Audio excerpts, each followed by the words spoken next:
Hello Jollinatics! Welcome back to our channel. For today's video, meron kaming isi-share sa inyong kainan na bukod sa budget-friendly hindi ka bibitinin sa servings. Bali, ito nga yung Mi Pastil, located dito sa may Save More Harvest Marketplace, Alapan 1C, Imus, Cavite. At pagpasok mo nga, hanapin mo lang yung Pandayan Bookshop at katapat lang halos sila nun. Susubukan nga natin lahat ng nasa menu nila, kasama na dyan yung kanilang bestseller na Chicken Pastil, meron ding Fish Pastil at yung kanilang Tuyo Pastil. At syempre, ile-level up natin yan at gagawin nga nating Boodle Pastil na may kasamang itlog, pritong talong, itlog na maalat, kamatis, at yung kanilang sweetened saba. O diba Jollinatics, itsura palang kompletos ricados na. Hello! So ngayon titikman natin Boodle Pastil Tuyo flavor. Let's go! Then yung toppings para mas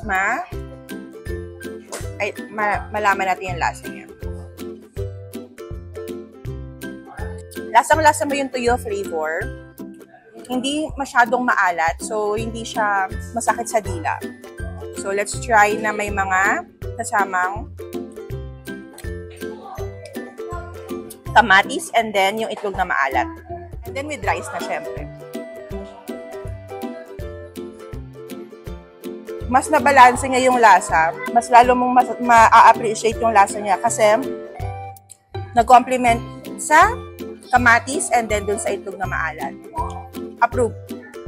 So yung kanina, tuyo flavor, ito naman, fish flavor. Still, Boodle Pastil. Let's try. Tikman ulit natin yung fish muna, syempre. Although parehas fish yung approach nila, magkaiba sila ng atake. Actually, mas gusto ko to. Ngayon naman, susubukan natin with scrambled egg.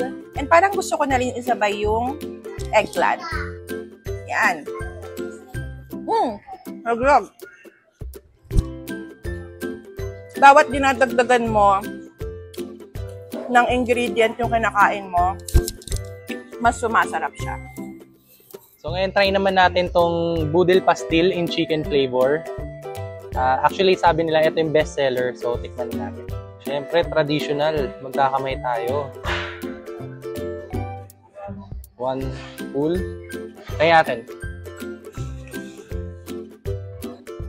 Sa panlasa ko, para siyang adobo na shredded. Pero malasa siya. Parang konting amount lang. Mapapakanin ka na ng marami. Sabayan ko nung may sweetened banana. Parang na-intriga ako eh. Sarap. Para siyang sweet and salty. Siya pala bestseller. So Jollinatics, ito yung kanilang solo order ng chicken pastil. Ito yung mabenta daw sa mga estudyante kasi 35 pesos may ulam ka na may kanin. So, sulit na sulit. Pero kung bitin ka sa solo order, meron din silang buy one, take one. Ito, 59 pesos lang to.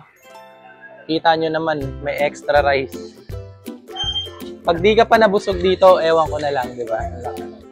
So there you go Jollinatics, I hope nabigyan na naman namin kayo ng idea kung saan pwede mag-food trip and now we know kung bakit tinatangkilik itong Mi Pastil. Dahil for as low as 35 pesos, talagang busog ka na and at the same time, hindi ka rin naman madidismaya sa lasa kaya naman sulit at approve. And by the way, meron din silang ibang branch na may Terminus Plaza, Imus, Cavite. Kung natakam nga kayo sa video na to, please don't forget to like, share, and follow our page for more videos like this. And as always, thank you so much for watching!